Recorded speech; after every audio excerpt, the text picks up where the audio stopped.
here, since we are having 64 pixels, because why this is 64 in the sense, the initial design what we gave, it's for the parallel hardware of 64 point, that means 2D Hadamard transform.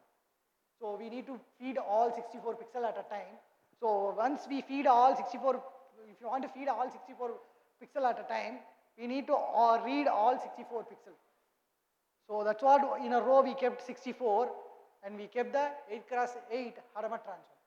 So once this transformation function is over, the same watermarking algorithm and the QR code generation. So here the question is there. The QR code generation, whether the QR code generation has to happen for each and every frame, or if it happen, is it need to happen for only one frame? The information message, if you look on it, the start frame of the video, starting date of the video, geolocation of the video, and camera ID camera. These are fixed information. Even each and every frame, if you compute, same will come. So whenever a camera reset and camera start, during the reset time, we can compute the QR code entirely. So whatever is there, I can store it in some memory. So each and every frame, I can embed this value. So in all the frames, the QR code, the same values can be embedded. But each and every frame, it will embed in different positions. Because the value we choose is based on the image information, random positions. Okay? So when we retrieve it, again, how we can able to retrieve it means, we know the position. So in that particular position, whatever the coefficient is there, transform coefficient is there, in that particular coefficient, particular bit, if you read, that is sufficient for us. So after watermarking, again we need to do the inverse Hadamard transform.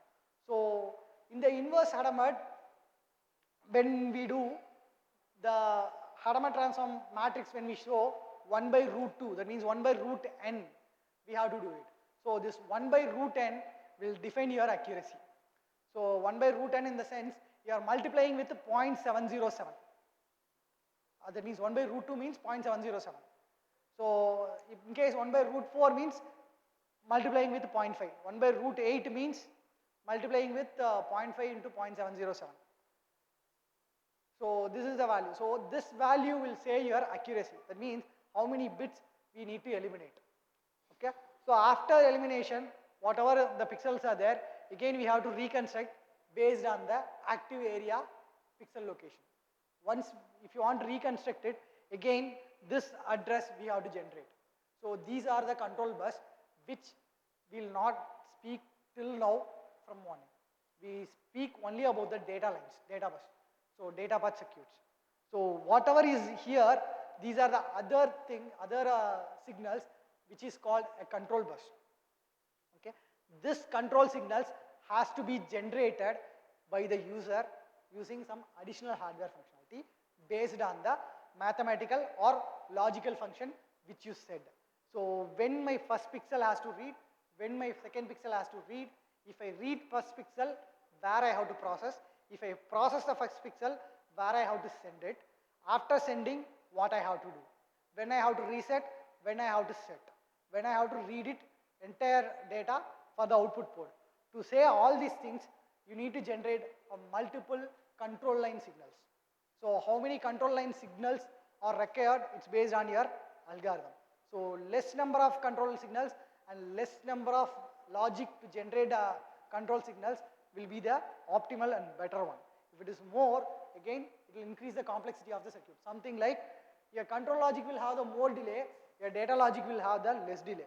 So worst case path delay, when we check, control logic will take much delay. That will be the worst design. Okay? So we should not keep like that. This is the entire, this is again 640 cross 480, one frame only. So whatever the frame is there, we can directly read it. So this tandem architecture, actually we can have it in some other format. Here the thing is that first entire memory, after I write only, I can able to read it. So we kept 2, but here it's not like that. First memory, first location, first row, after I read, whatever is there, I can keep on write it here. So after reading this value to the VGA port, definitely I can write it here. because I will not record that value, second frame value.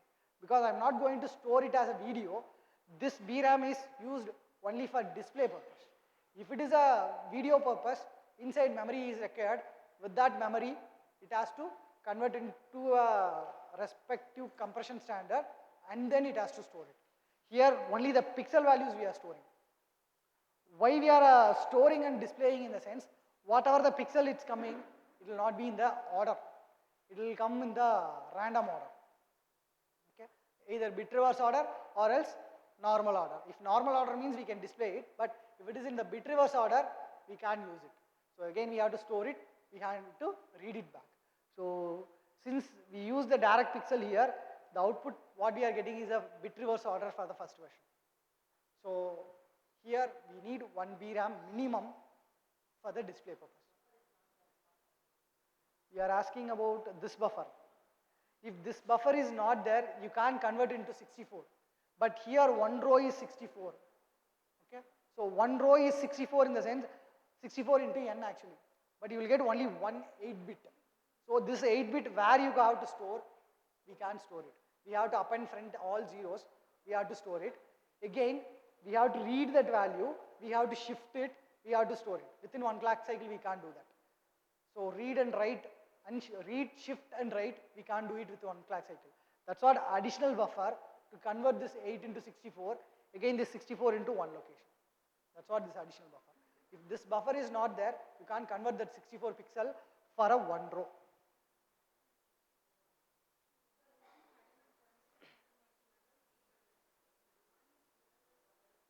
It's not available, we have to develop. Till now, whatever I speak is a conventional mathematical functionalities. The Hadamard transform,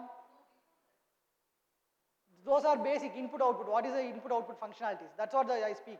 So if this input is like something like this, what is the feature it has? That's what we spoke in morning. Then if we need output like this, what is the function it has? What is the feature it should has? That we spoke next topic.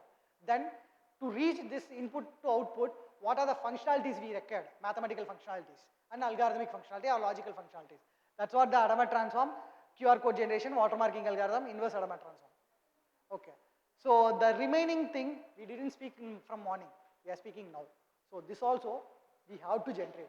This will not come in your mathematical functionality. This is the virtual function of the mathematical functionality. Something like when I write a summation of 0 to 7. So initially I give 0. So that 0, initially I'll give 0. For that whatever is there I'm going to process, I'll keep it. Then 1 I'll keep it, I'll calculate it, I'll keep it, then I'll add it. So this is just we'll speak, we'll not remember. Those functionality actually required in the hardware. So what it has to read initial, 0 or 1 or 2. So for that, again we have to write a code.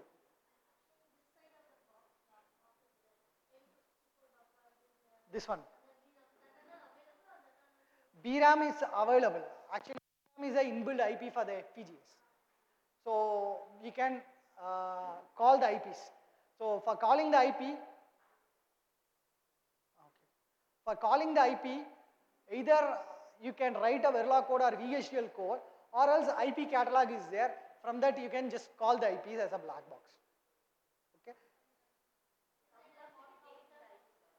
Okay. Actually, IP. So if you want, you can keep it, but that counter may not satisfy your need. Maybe you require a counter of step size 1 with maximum size of 3840 with latency of 1. We have to do it.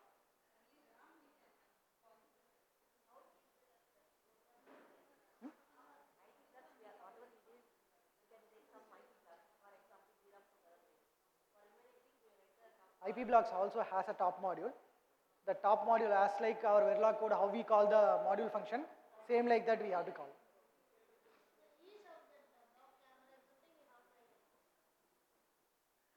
Except this black RAM, everything has to be coded. Even for black RAM, if you want, you can code it. Verilog code is there. If you code in such a way that, then it will call the BRAM only. Otherwise, it will call LUT RAMs.